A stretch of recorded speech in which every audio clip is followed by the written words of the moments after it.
नमस्कार बच्चों। आज जो मैं आपको चैप्टर समझाने जा रही हूँ उसका नाम है बड़े भाई साहब। बड़े भाई साहब कहानी हिंदी के महान रचनाकार प्रेमचंद जी द्वारा लिखित है, जो उपन्यास सम्राट और कहानी सम्राट के नामों से भी जाने जाते हैं। यह कहानी आत्मकथात्मक शैली में लिखी गई है। इस पाठ में शिक्षा प्रणाली पर व्यंग्य किया गया है, जो कि उन्हें सिखाने से ज़्यादा उन्हें रटाने पर जोर देती है। इस कहानी में दो ही पात्र हैं, एक बड़े भाई साहब और एक लेखक। तो सबसे पहले मैं आपको बड़े भाई साहब का परिचय दूंगी। लेखक का बड़ा भाई 14 वर्ष का है और लेखक 9 वर्ष का था। लेखक के बड़े भाई साहब बड़े ही अध्ययनशील थे, सारा दिन किताबें खोल के पढ़ते रहते। जब देखो तब कॉपी खोली, बुक खोली और पढ़ने बैठ गए। और सारा टाइम उनका ध्यान पढ़ाई में रहता, ना खेल ना कूद ना कोई और काम, बस पढ़ाई पढ़ाई पढ़ाई। और इस पढ़ाई के चक्कर में क्या हुआ, पढ़ते पढ़ते उनका दिमाग सारा टाइम पढ़ाई में रहता। वो यही सोचते कि मैं अपने छोटे भाई को भी हर वक्त पढ़ने के लिए जोड़ दूं। और वो खुद तो घोर परिश्रम में थे ही। सारा दिन जब किताब खोल के बैठते हैं, साथ में उनकी कोशिश ये होती कि मेरा भाई भी साथ में ही किताब खोल के बैठे और पढ़े। और वाकपटुता उनमें बहुत ज़्यादा थी। वो अपनी बात से अपने भाई को अच्छे से समझा लेते, उसको अच्छे से कन्विंस कर लेते कि देखो भाई पढ़ो, अगर पढ़ोगे लिखोगे नहीं तो कुछ नहीं होगा। कहते पहले ज़माने में कहते थे कि पढ़ोगे लिखोगे तो बनोगे नवाब, खेलोगे कूदोगे तो होगे खराब। वो उसी बात पर आज की डेट में भी अमल करते थे। बस पढ़ाई पढ़ाई करनी है और हमें कुछ नहीं करना। मन उनका छोटे से बच्चे के समान था।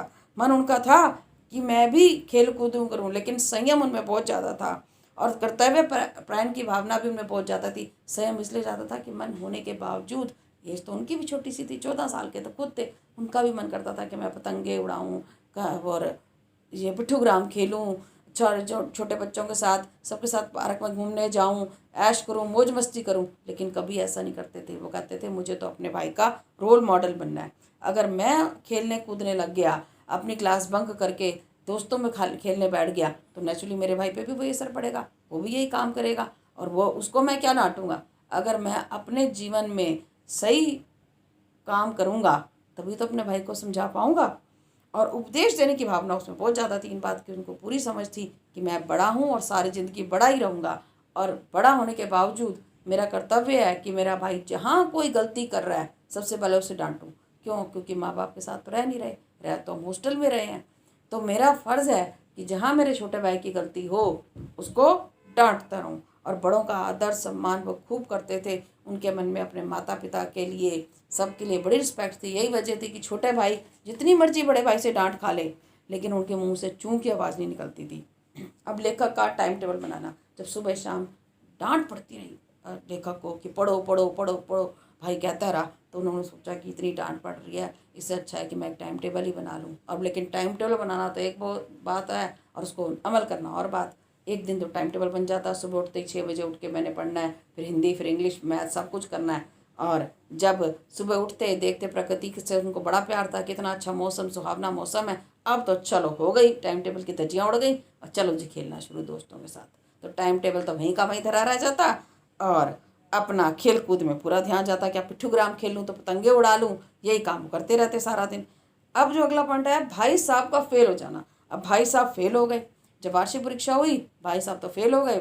भाई साहब को दुख भी बहुत हुआ कि मैं फेल हो गया और मेरा भाई जो है वो पास हो गया। और अब तो उनमें सिर्फ 2 ही कक्षा का अंतर रह गया।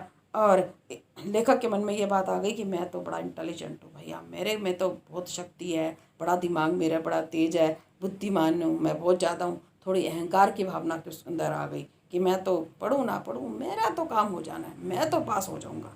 और अब जब भाई साहब के मन ने देखा कि मैंने इसको कुछ नहीं डांटा है तो ये ज़रा ज़्यादा ही चौड़ा हो रहा है, तो उन्होंने क्या किया, पाठ्यक्रम की मुश्किलें गिनाना। उन्होंने पाठ्यक्रम की मुश्किलें उन्होंने बताया, अभी तो तुम्हारी छोटी क्लास थी ना, तभी तो तुम पास हो गए, बड़ी क्लास में जाओ तुम्हें पता चलेगा कि क्या हालत है पढ़ने की, कितना पढ़ना पड़ता है।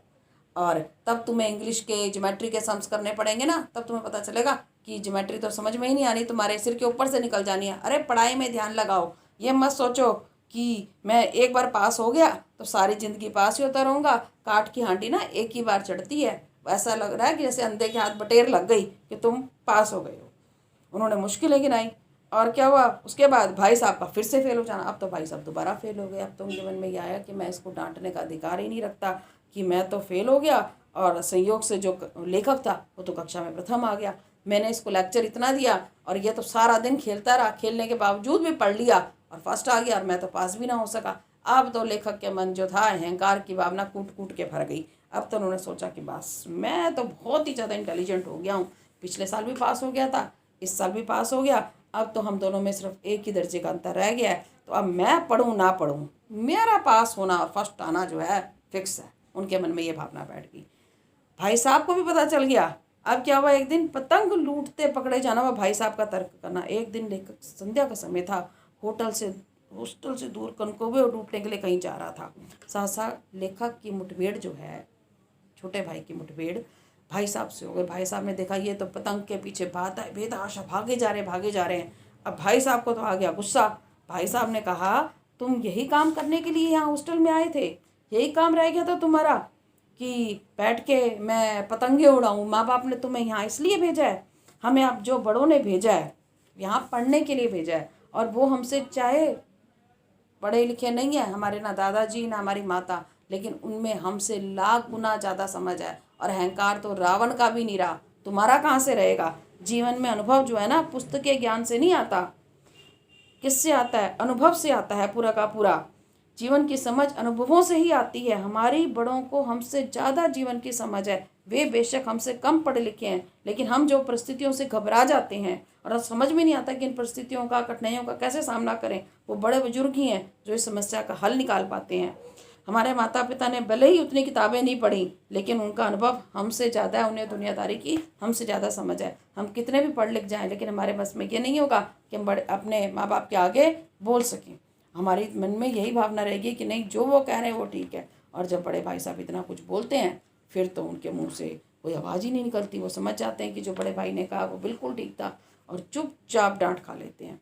तभी क्या होता है कि लेखक को अपने छोटेपन का अनुभव भी होता है कि भाई मैंने जो कहा, जो सोचा समझा था कि नहीं मैं बहुत इंटेलिजेंट हूँ, मैं तो पढ़ूँ ना पढ़ूँ तब भी अच्छे नंबर ले जाऊँगा, ये मेरा सोचना बिल्कुल गलत था। जो बड़े भाई साहब कह रहे हैं वो बिल्कुल ठीक है। और उनके मन में बड़े भाई साहब के प्रति श्रद्धा भी उत्पन्न हुई कि उन्होंने जो कहा ठीक कहा। तब भाई साहब ने लेखक को गले से लगा लिया कि इनके मन के जो भाव हैं आज वो बिल्कुल शांत हो गए। उनको समझ आ चुकी कि बड़ा भाई सही बोल रहा है, और वो बड़ा है, बड़ा ही रहेगा।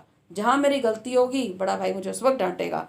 तभी एक कनकौआ हमारे ऊपर से, वो कहते हैं, गुजरा, और बड़े भाई साहब तो लंबे ही थे, उन्होंने फटाफट उस जो पतंग को पकड़ लिया और उसकी डोर पकड़ के उसके हाथ में दे दी, और बेतहाशा दोनों भाई हॉस्टल की ओर दौड़े, और लेखक भी उनके पीछे पीछे दौड़ पड़ा।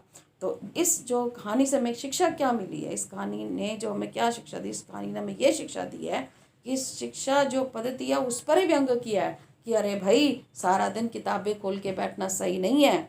हमें जो हमारे बच्चे जो छात्र हैं वो सारा दिन पुस्तकों को रटते रहते हैं और उसकी परीक्षा देते हैं, जिसका लंबे समय तक कोई प्रभाव नहीं रहता। शिक्षा हमेशा जीवन के साथ जुड़ी होनी चाहिए, और उसमें व्यवहारिक ज्ञान का होना बहुत ज़रूरी है। पढ़ाई रटने की बजाय उसे समझने की कोशिश करनी चाहिए। अपनी समझ को विकसित करें, क्योंकि खेलकूद पढ़ाई में बाधक ना होकर सहायक होनी चाहिए। हमें जो है पढ़ने में दिल से पढ़ाई करनी चाहिए। रट्टाफिकेशन का कोई फ़ायदा नहीं है। अगर हम ये सोच लें कि हमने ये चैप्टर रट लिया और कल सुबह पेपर में आएगा और हम उसे एकदम पास कर जाएंगे, तो ऐसा गलत है। हम जो भी पढ़ रहे हैं उसको दिल से पढ़ें, अच्छे से समझें। मुझे उम्मीद है आपको ये मेरी वीडियो पसंद आई होगी। तो अगली वीडियो में फिर से मिलेंगे। मेरे सब चैनल को सब्सक्राइब करें। धन्यवाद।